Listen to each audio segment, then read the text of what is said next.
Acting Secretary of Homeland Security Chad Wolf arrived in Portland Thursday. His visit came the same day he released a letter condemning what he described as rampant, long-lasting violence in Portland.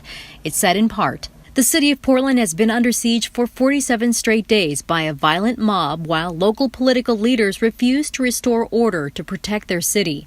Each night, lawless anarchists destroy and desecrate property, including the federal courthouse, and attack the brave law enforcement officers protecting it."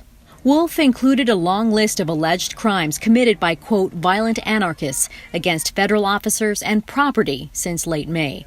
It included a July 11th incident when an officer was allegedly assaulted with a hammer. For their part, federal police have several times used tear gas to disperse crowds, and one officer shot a protester in the face with a less lethal round. The man was standing across the street holding a speaker when it happened. Also, critics want to know what happened in videos posted on social media. Federal officers in unmarked vans are seen taking someone into custody without saying a word. Appearing on Fox News Thursday night, Wolf said he toured the federal courthouse and saw the damage firsthand. It's time that we take a stand. It's time that the local leaders here publicly condemn what the violent anarchists are doing.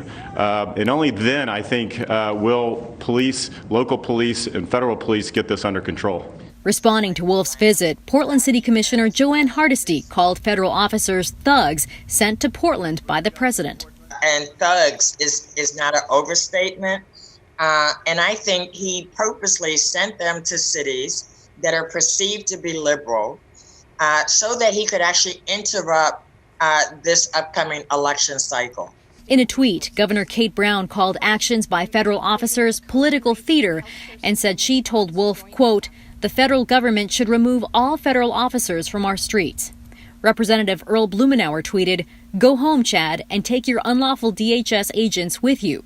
Multnomah County Sheriff Mike Reese tweeted that he was invited to meet with Wolf, saying, quote, "I was under the impression this was going to be a thoughtful, honest, and open discussion, but following statements made by Secretary Wolf, it became clear law enforcement in the city of Portland was becoming highly politicized. For that reason, I declined to meet." Just before sunrise Thursday, police cleared the parks near the federal courthouse and fenced them off. Portland Parks and Rec says Lounsdale and Chapman Squares are closed for multiple repairs after protesters vandalized them. Some people standing by said it's been a lot. We've had destruction and mayhem every single night, and now even during the daytime.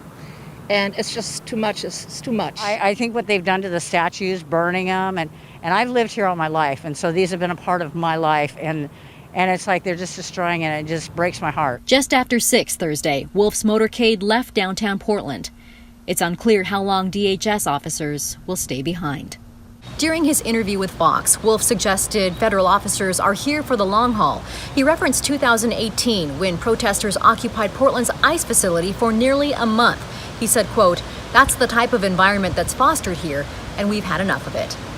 Catherine Cook, KGW News.